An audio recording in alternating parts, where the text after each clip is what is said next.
Hello friends, welcome to Edu India by Rohit.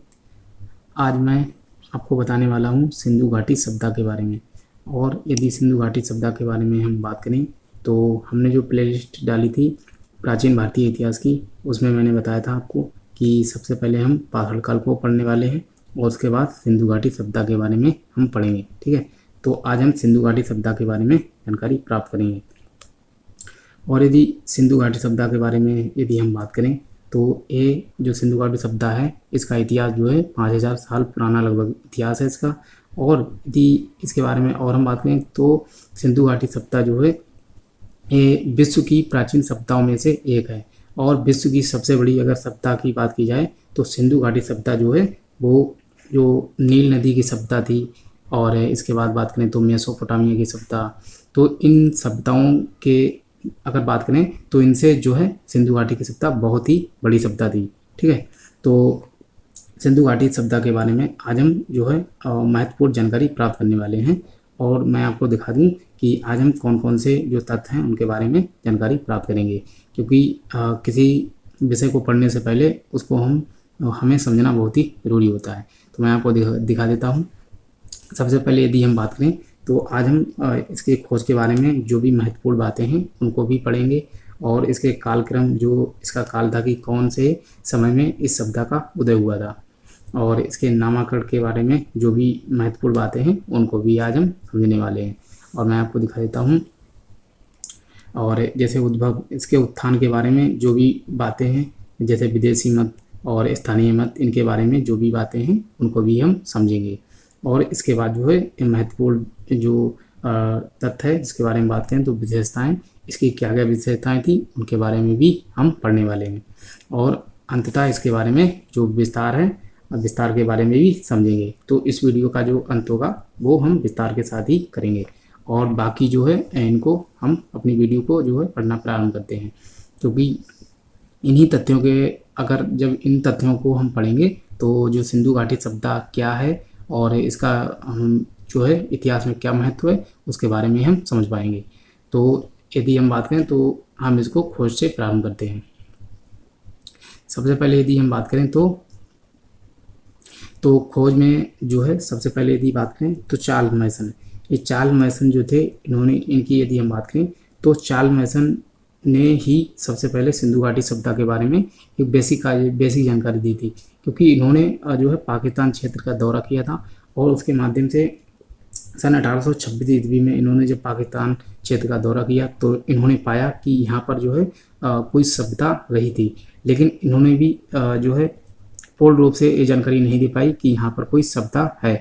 लेकिन इन्हें महसूस हुआ कि यहाँ पर कोई सभ्यता जैसे रही होगी, क्योंकि यहाँ पर इन्हें कुछ टीले या जो इमारतें थी इन्हें प्राप्त हुई। लेकिन और इनकी उस समय में एक पत्रिका भी जो है बहुत ही प्रसिद्ध हुई थी, जिनका नाम था, मैं आपको दिखा देता हूँ, मैंने लिखा भी है।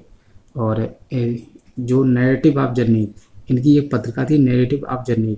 इसके माध्यम से जो है इन्होंने बताया था कि जो सिंधु घाटी सभ्यता के बारे में जो भी बेसिक जानकारियाँ थी चार्ल्स मैसन ने बताया था। और चार्ल्स मैसन जो है इनका नाम बहुत ही प्रसिद्ध हुआ था। तो आगे यदि हम बात करें तो अब हम अपने पॉइंट पर आते हैं। तो चार्ल्स मैसन का नाम, अगर आपसे पूछा जाए कि सिंधु घाटी सभ्यता की खोज के बारे में सबसे पहले बेसिक जानकारी किसने दी, तो आपका उत्तर होना चाहिए चार्ल्स मैसन। और इन्होंने 1826 में जो है इस जानकारी को दिया था। इसके बाद नाम आता है बटन बंधु। बटन बंधु की यदि हम बात करें तो ये दो भाई थे, एक का नाम था जेम्स बटन और दूसरे का नाम था विलियम बटन।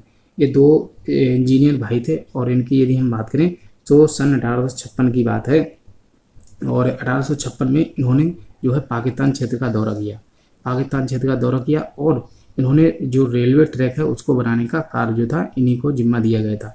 तो इन्होंने जो कराची से लाहौर तक जो रेलवे ट्रैक बन रहा था, तो इन्होंने उसके आसपास के क्षेत्रों से जो है टीलों से जो है ईंटें प्राप्त करना मतलब शुरू कर दिया।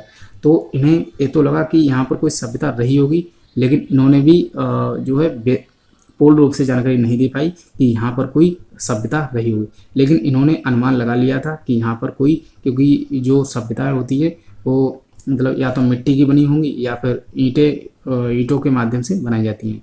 तो इन्हें जब ईंटें प्राप्त होना शुरू हुई तो इन्होंने अनुमान लगाया कि यहाँ पर कोई सभ्यता रही होगी, तो इसीलिए इनका नाम भी आता है यहाँ पर कि जो जेम्स बटन एवं विलियम बटन इन दोनों भाइयों का नाम था और दोनों के दोनों इंजीनियर थे। तो इन्होंने लाहौर से लेकर कराची तक जो रेलवे ट्रैक बन रहा था इसके लिए जो है इन्होंने बनाया था। ठीक है, तो इनका नाम भी आता है। और इसके बाद यदि बात करें तो अलेक्जेंडर कनिंघम के बारे में हम जो पाषाण काल वाला चैप्टर था उसमें भी हमने पढ़ा था कि पुरातत्व विभाग के जो जनक थे, भारतीय पुरातत्व विभाग के जनक अलेक्जेंडर कनिंघम को जाना जाता है।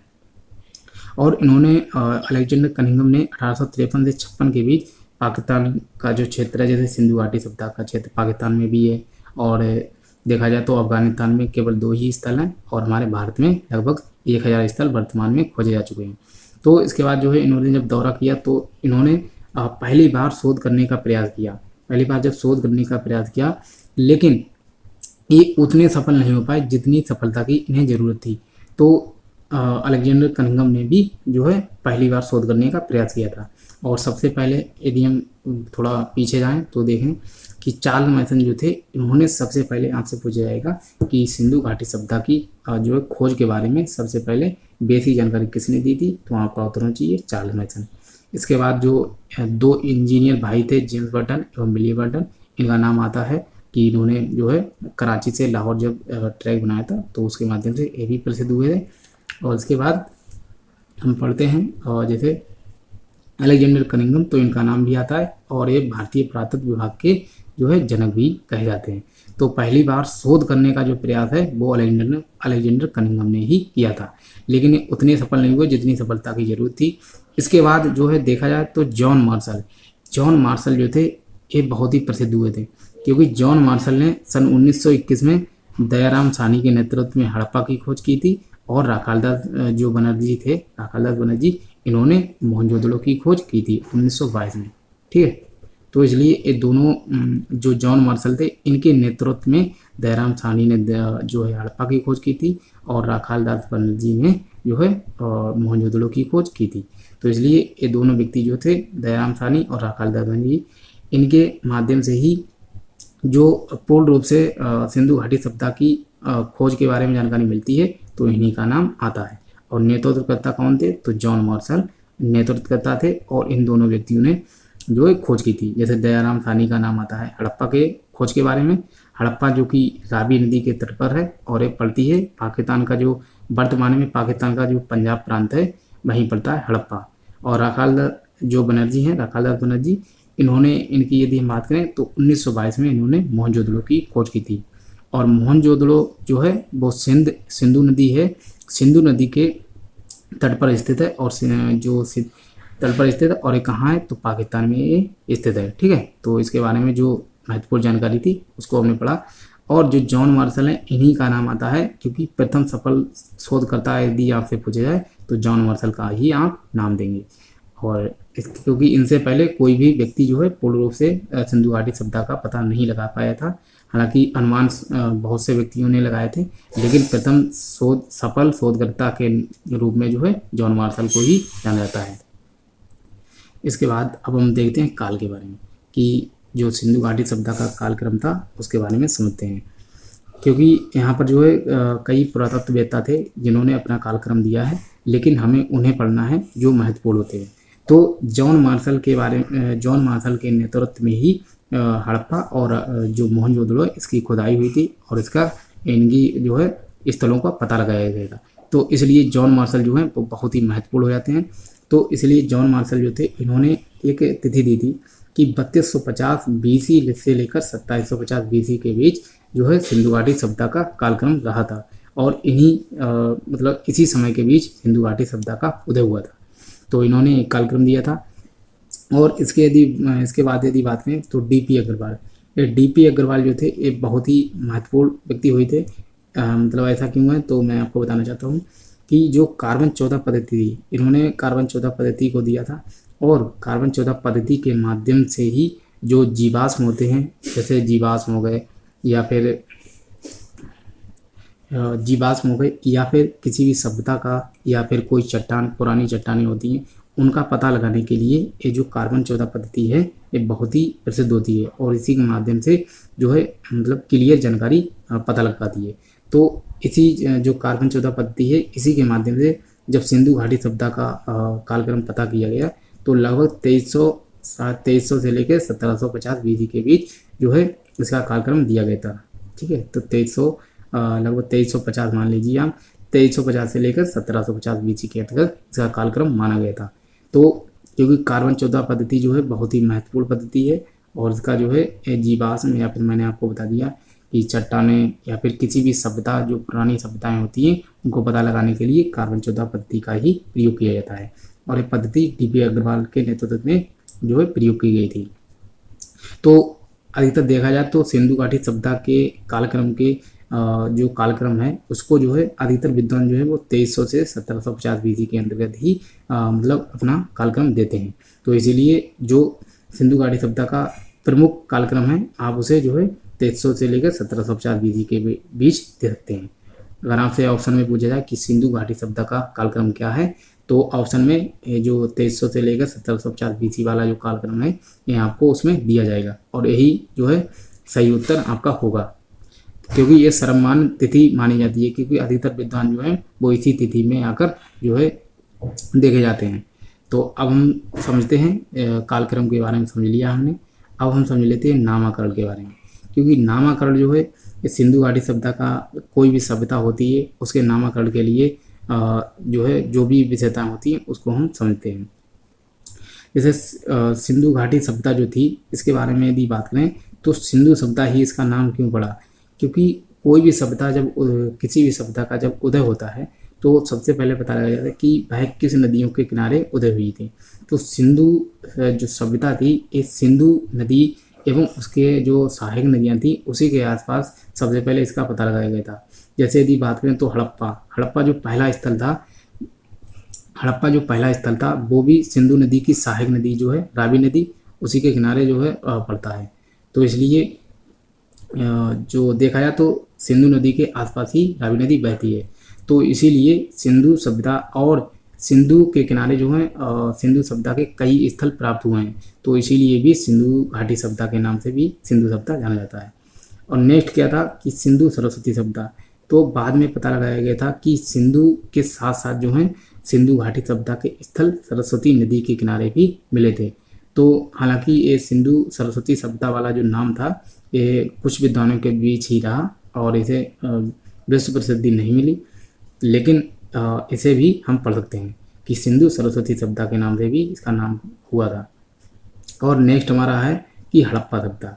जब किसी भी सभ्यता का नामकरण होता है तो उसमें जब कोई भी समस्या उत्पन्न होती है तो जब नामकरण के लिए समस्याएं उत्पन्न होती हैं तो वहाँ पर जो है एक अनुमान लगाया जाता है कि जिस सभ्यता का उदय हुआ है उसमें सबसे पहले जिस स्थल का उदय हुआ मतलब जिस स्थल का पता लगाया गया था तो उसी स्थल के नाम पर सभ्यता का नाम रख दिया जाता है। तो इसीलिए हड़प्पा की बात करें तो 1921 में जो है दयाराम साहनी ने खोज की थी हड़प्पा की। तो इसीलिए जो सबसे पहला स्थल था हड़प्पा था। तो इसीलिए सिंधु घाटी सभ्यता का नाम जो है वो हड़प्पा सभ्यता के नाम से भी आप परिचित होंगे। तो सिंधु सभ्यता के नाम से भी जाना जाता है और सिंधु सरस्वती सभ्यता हालांकि ये नाम बहुत ही कम परिचित था और उसके बाद हड़प्पा सभ्यता के नाम से भी आपने सुना होगा। तो अब हम जो है नामकरण आप समझ चुके होंगे। अब हम समझते हैं उद्भव के बारे में। उद्भव के बारे में यदि हम पढ़ें तो यहाँ पर दो मतों को बहुत ही मान्यता प्राप्त है, एक विदेशी मत और दूसरा स्थानीय मत। इन दोनों को आप बहुत ही अच्छे से समझ पाएंगे।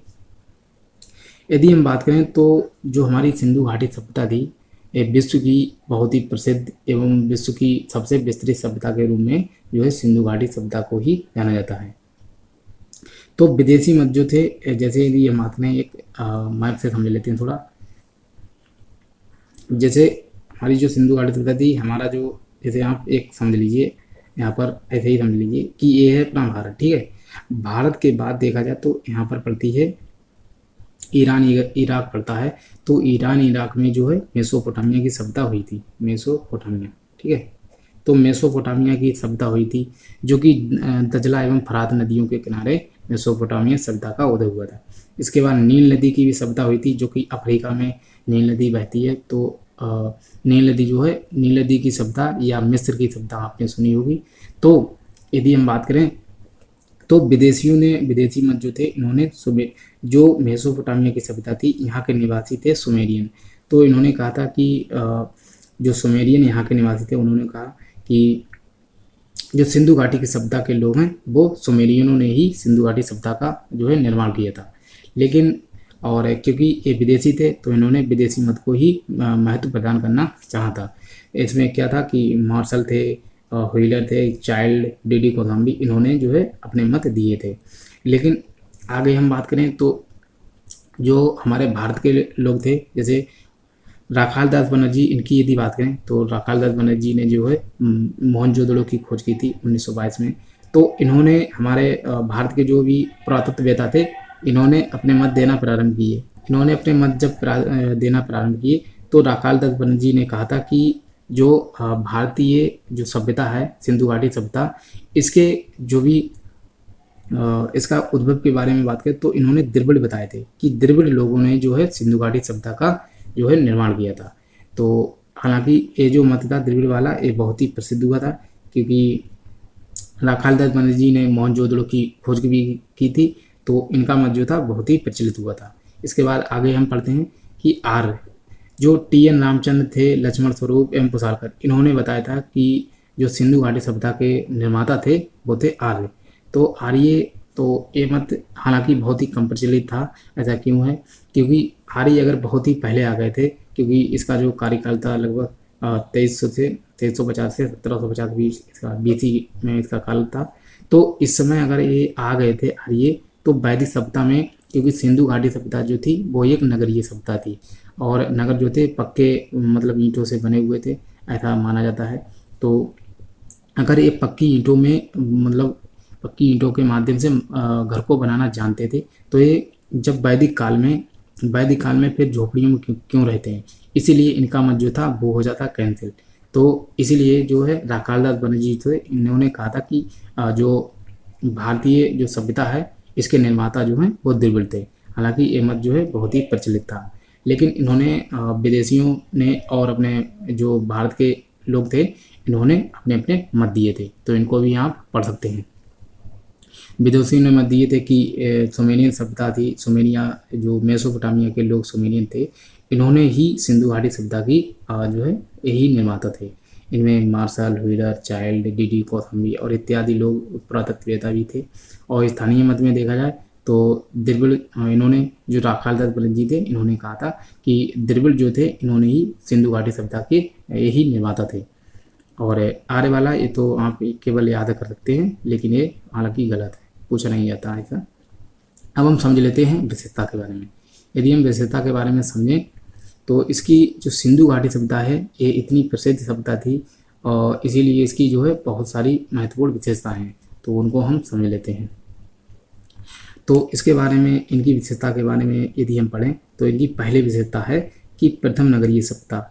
जो विश्व की, यदि हम भारत की अपने बात करें तो भारत की ये प्रथम नगरीय सभ्यता के नाम से जानी जाती है, क्योंकि यहाँ पर जो भी साक्ष्य मिले हैं उसके माध्यम से पता लगाया गया था कि यहाँ पर जो भी घर होते थे वो सभी पक्की ईंटों के बने होते हैं और पक्की ईंटों के घर वहीं होते हैं जहाँ पर नगर होते हैं। तो इसलिए यहाँ पर कई सारे नगरों की प्राप्ति हुई है। जैसे बात करें तो हड़प्पा है, मोहनजोदड़ो, बहुत सारे नगर थे। तो इसलिए सिंधु घाटी सभ्यता को प्रथम नगरीय सभ्यता के रूप में जाना जाता है। और इसके बाद जो है देखा जाए तो वैदिक सभ्यता आती है। तो वैदिक सभ्यता जो थी वो हालांकि एक ग्रामीण सभ्यता थी, लेकिन सिंधु घाटी सभ्यता का नाम जो है वो प्रथम नगरीय सभ्यता के रूप में जाना जाता है। तो आपसे अगर पूछा जाए कि सिंधु घाटी सभ्यता जो थी वो कैसी सभ्यता थी, तो आप देंगे कि सिंधु घाटी सभ्यता एक नगरीय सभ्यता थी। और यहीं पर अगर आपसे पूछा जाए कि वैदिक सभ्यता कैसी थी, तो वैदिक सभ्यता जो है वो एक ग्रामीण सभ्यता के रूप में जानी जाती है। नेक्स्ट हमारा जो विशेषता है उसको समझते हैं, कांस्ययुगीन सभ्यता। कांस्ययुगीन सभ्यता की यदि बात करें, ऐसा इसका नाम क्यों रखा गया कि जो सिंधु घाटी सभ्यता है इसमें सबसे अधिक जो है कांसे का प्रयोग किया गया। कांसा, ठीक है, कांसे का प्रयोग किया गया था।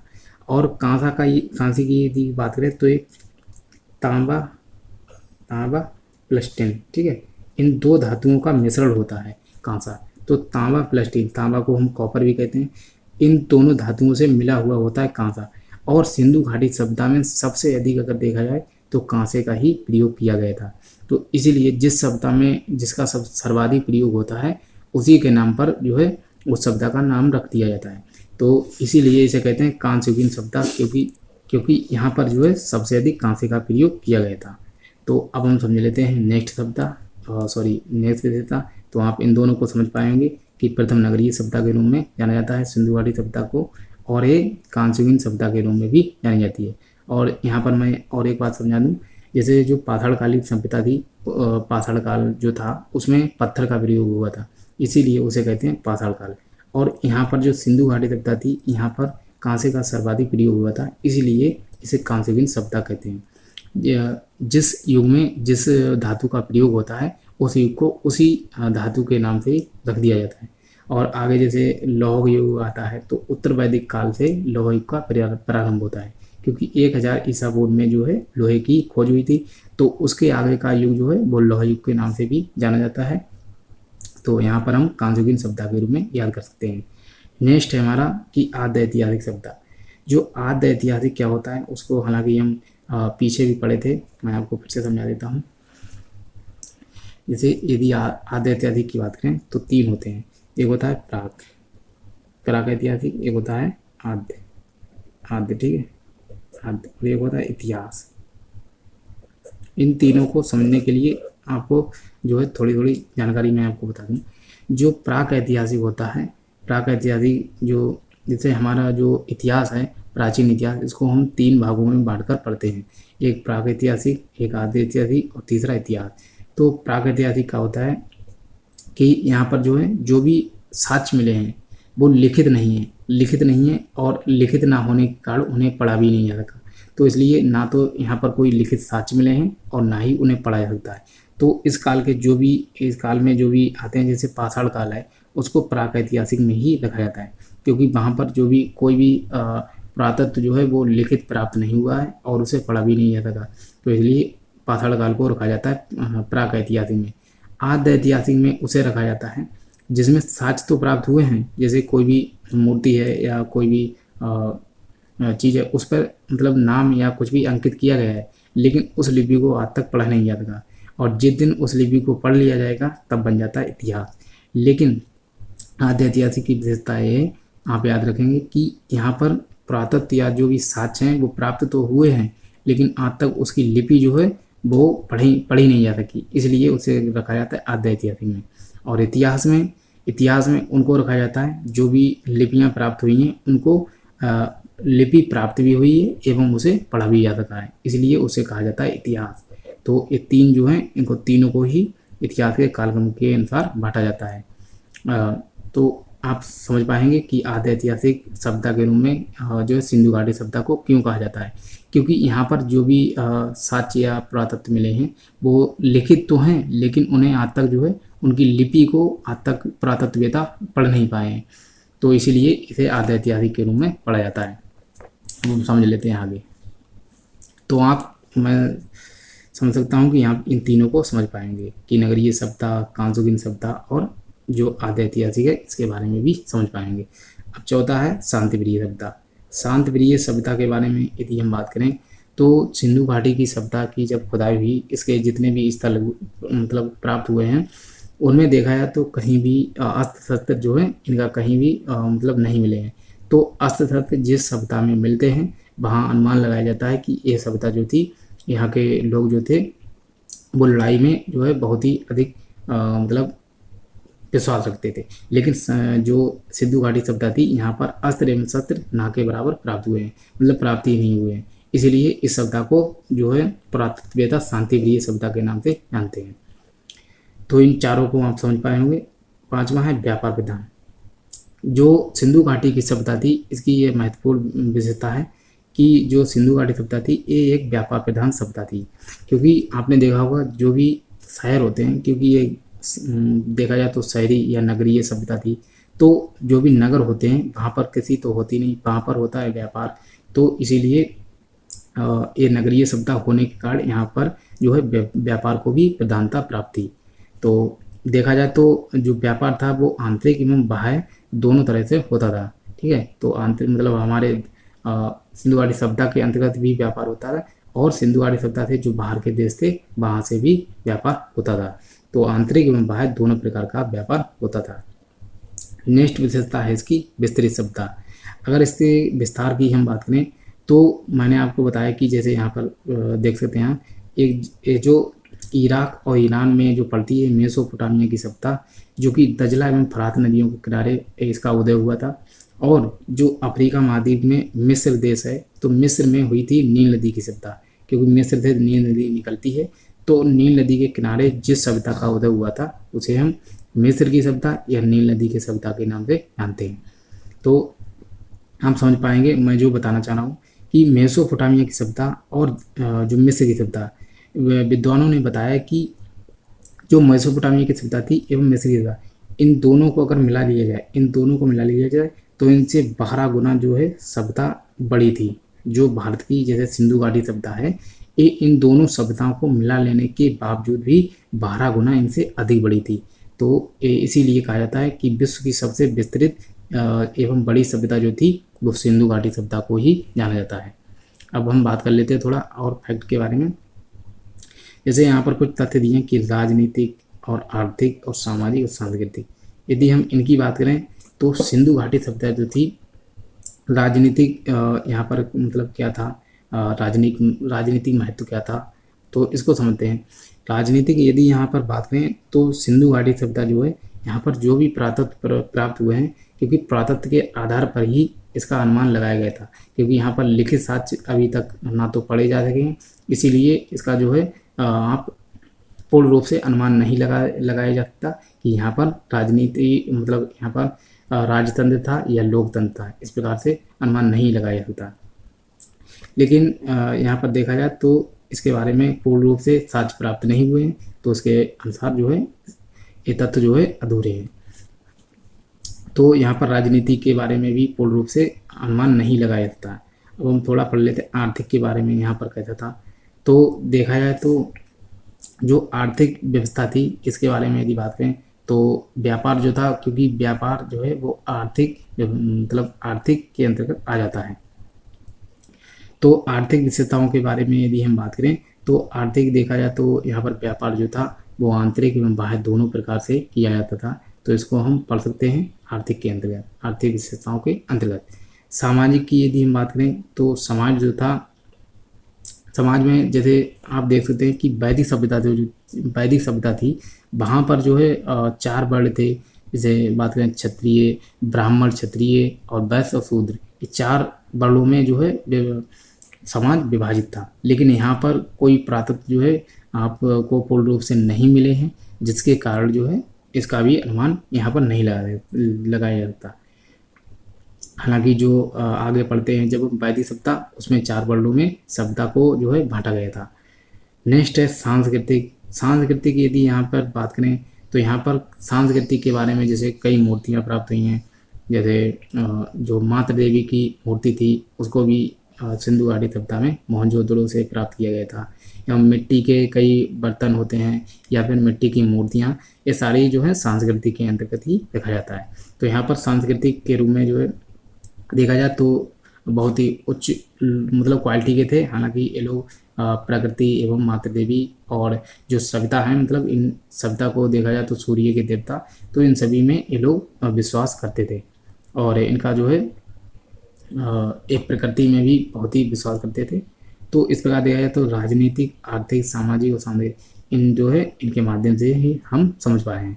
अब हम थोड़ा समझ लेते हैं कि जो विस्तार है इसके बारे में थोड़ा समझ लेते हैं, और उसके बाद जैसे मैं यहाँ पर दिखा दूँ तो जो विस्तार जैसे लिखा हुआ है तो विस्तार के बारे में और प्रमुख स्थल हैं एवं पतन है, इनके बारे में हम नेक्स्ट वीडियो में पढ़ेंगे। लेकिन अब थोड़ा विस्तार समझ लेते हैं कि सिंधु घाटी सभ्यता एक्चुअली में कितनी बड़ी थी। और मैं उससे पहले आपको एक चीज़ और दिखा दूँ, जैसे मैंने आपको पहले भी दिखाया कि चार्ल्स मैसन की जो पुस्तक थी या मतलब पत्रिका थी, उसमें उन्होंने बताया था जो सबसे पहले सिंधु घाटी सभ्यता की बेसिक जानकारी दी थी वो चार्ल्स मैसन ने ही दी थी। तो कब? 1826 में। और मैंने यहाँ पर लिखा है तो आपको दिखाना बहुत ही महत्वपूर्ण है कि जो कार्बन 14 पद्धति होती है इसके माध्यम से ही जितनी भी पुरानी सभ्यता हैं उसके बारे में पता, उनके जो कालक्रम है उसको पता लगाया जाता है।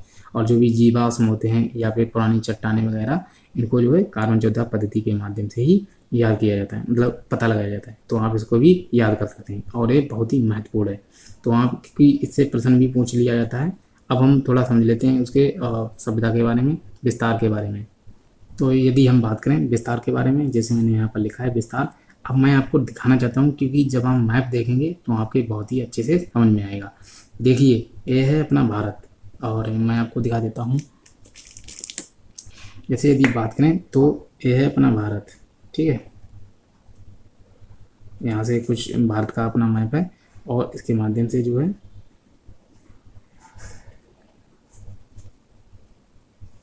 ठीक है, मैं आपको पहले बना के दिखा देता हूँ, इसके बाद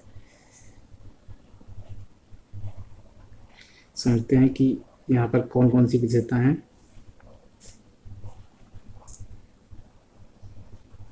ठीक है, तो ये था हमारा भारत।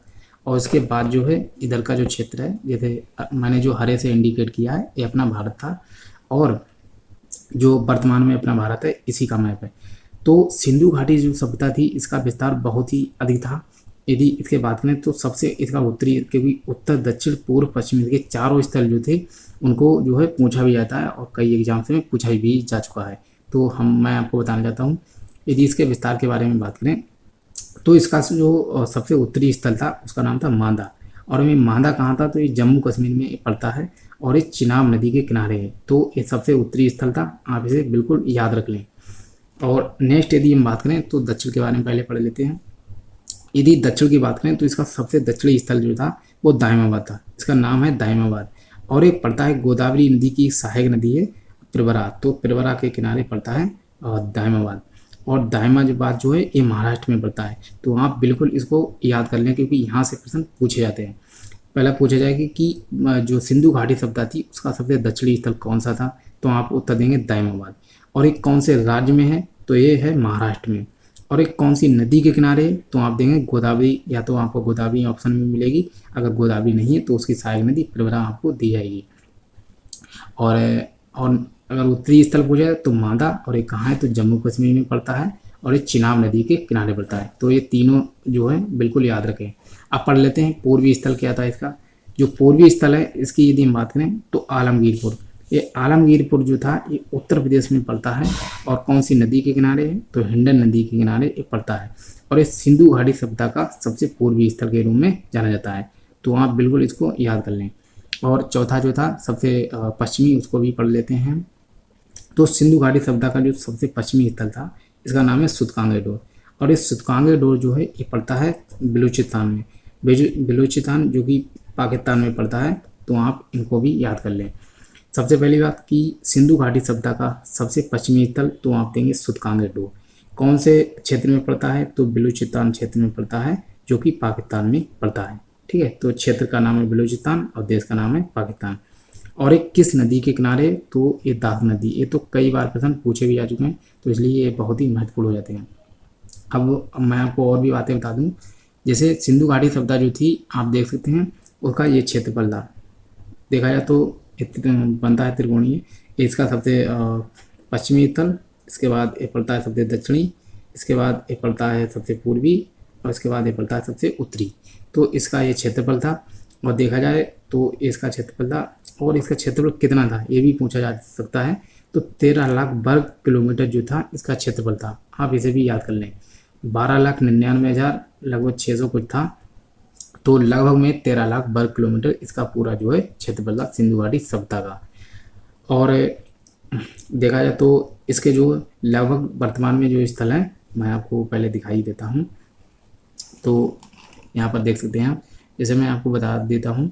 तो जब भारत हमारा आज़ाद हुआ तो उससे पहले जो थे, आज़ादी से पहले लगभग पूरी सिंधु घाटी सभ्यता में केवल 40 या 50 स्थल ही प्राप्त हुए थे।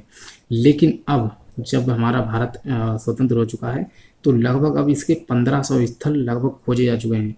तो अब आप समझ सकते हैं कि कितने अधिक हो चुके हैं। और इनमें से मैंने डिवाइड भी किया है, तो उसको भी समझ लें आप। अफगानिस्तान जो है, अफगानिस्तान में केवल 2 स्थल इसके प्राप्त हुए हैं। एक का नाम है सोर्तगोई, मैं आपको ऊपर दिखा दूंगा, और दूसरा नाम है मुंडीकाप। ठीक है, तो सोर्तगोई और मुंडीकाप 2 स्थल जो है वो केवल अफगानिस्तान से ही प्राप्त हुए हैं, और पाकिस्तान से लगभग जो है 500 स्थल के आसपास जो है पाकिस्तान से प्राप्त हुए हैं। और हमारा जो भारत है, भारत से लगभग 900 या आप 1000 भी कह सकते हैं, लगभग 900 या 1000 स्थल जो हैं हमारे भारत से प्राप्त हुए हैं।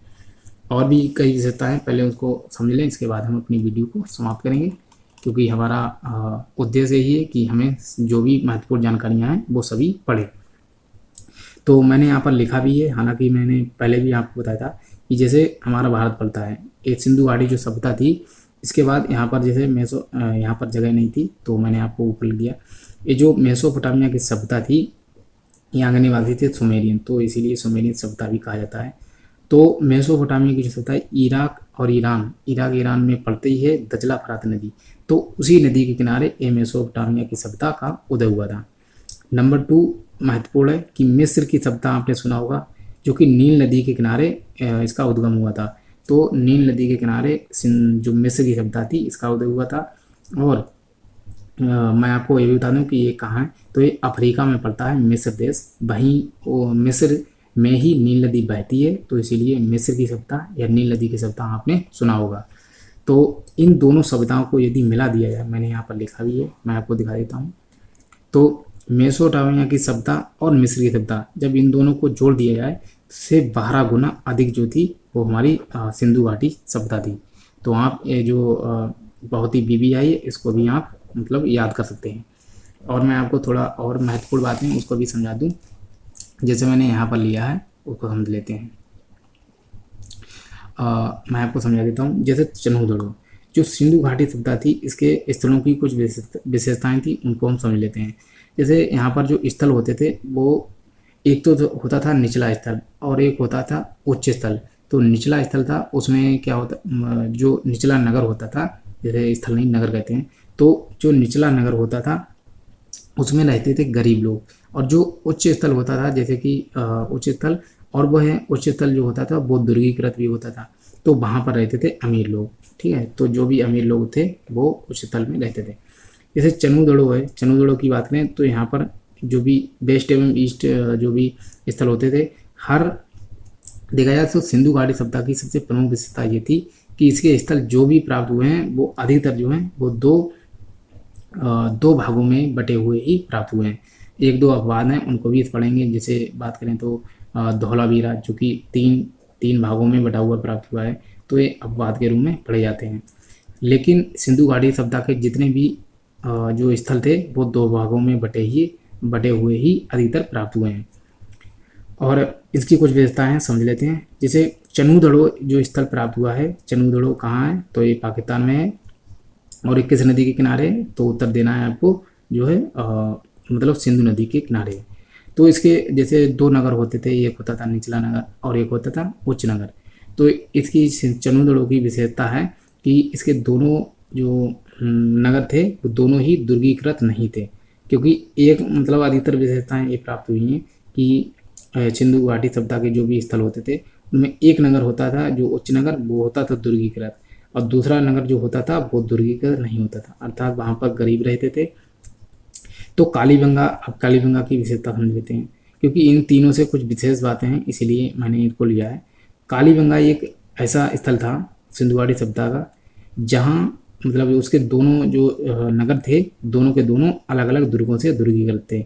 तो आपसे प्रश्न पूछा जाएगा कि सबसे पहले कि जैसे इसके बारे में कि ऐसा सिंधु घाटी सभ्यता का कौन सा नगर था, कौन सा स्थल था जो किसी भी दुर्ग से रक्षित नहीं था, तो आपका उत्तर होगा चनहूदड़ो। नंबर 2 प्रश्न आपसे पूछा जाएगा कि सिंधु घाटी सभ्यता का वह कौन सा स्थल था जो मतलब अलग अलग दुर्गों से जो है रक्षित था, मतलब उसकी रक्षा की जाती है, तो उसका नाम होगा कालीबंगा। नेक्स्ट प्रश्न आपसे पूछा जाएगा कि सिंधु घाटी सभ्यता का वह कौन सा स्थल था, मैं आपको बता दूं, सिंधु घाटी सभ्यता का वह कौन सा स्थल था, लोथल एवं सुरकोतला, ये दोनों के दोनों, लोथल एवं सुरकोतला ये दोनों के दोनों एक ही दुर्ग से रक्षित थे। इनके दोनों जो नगर थे वो एक ही दुर्ग से रक्षित थे। तो लोथल एवं सुरकोतला ही प्राप्त हुए, जिनके जैसे वेस्ट और ईस्ट 2 नगर होते थे, तो दोनों को एक ही दुर्ग से रक्षा प्रदान की जाती थी। और तो ये थी इनकी विशेष बातें, आपने इनको समझा होगा। तो अब हम जो है अपनी वीडियो को समाप्त करते हैं। और आपने देखा होगा कि मैंने जो भी महत्वपूर्ण बातें थी उनको बताया, और एक चीज़ छूट गई उसको भी समझ लेते हैं। जो सिंधु घाटी सभ्यता थी, इसका जो है उत्तर से दक्षिण एवं पूर्व से पश्चिम विस्तार आपको पता होना चाहिए। तो इसका जो पूर्व से पश्चिम विस्तार था, मैंने यहाँ पर लिखा है, लगभग 1600 किलोमीटर में फैली हुई थी। 1600 किलोमीटर में उत्तर से, सॉरी, पूर्व से पश्चिम। और उत्तर से दक्षिण अगर आपसे पूछा है तो लगभग 1400 किलोमीटर। ठीक है, तो उत्तर से दक्षिण में अगर आपसे पूछा है तो 1400 किलोमीटर में मतलब ये फैली हुई थी सभ्यता। और ये अगर पूर्व से पश्चिम इसका पूछा जाए तो 1600 किलोमीटर में फैली हुई सभ्यता थी। तो हालांकि बाकी बातें हम इसके माध्यम से पढ़ चुके हैं, और आगे जो है हम स्थलों के बारे में पढ़ेंगे कि कौन से स्थल कौन कौन से राज्य में हैं, और बाकी बातें। ठीक है, तो आशा करता हूँ कि ये वीडियो जो है आपको पसंद आएगी। और यदि ये वीडियो आपको पसंद आ रही है तो इस वीडियो को आप जब लाइक करेंगे तो उसके माध्यम से मुझे पता लगेगा। तो इस वीडियो को लाइक और शेयर और मतलब कमेंट भी आप करें, जिससे कि मुझे पता लगे कि आप जो है आपको जो भी वीडियो का श्रृंखला है वो आपको पसंद आ रही है। तो प्लीज़ इसको लाइक भी करें और शेयर भी करें, और चैनल को सब्सक्राइब कर लें। यदि आप सब्सक्राइब बनेंगे तो आप तक जो भी मैं वीडियो मतलब यूट्यूब चैनल पर डालूँगा तो आपके जो है पास नोटिफिकेशन पहुँच जाएगा। तो आशा करता हूँ कि ये वीडियो आपको पसंद आई होगी। तो इसी प्रकार चैनल से जुड़े रहिए और अपना प्यार देते रहिए। मिलते हैं नेक्स्ट वीडियो में, तब तक के लिए जय हिंद, वंदे मातरम।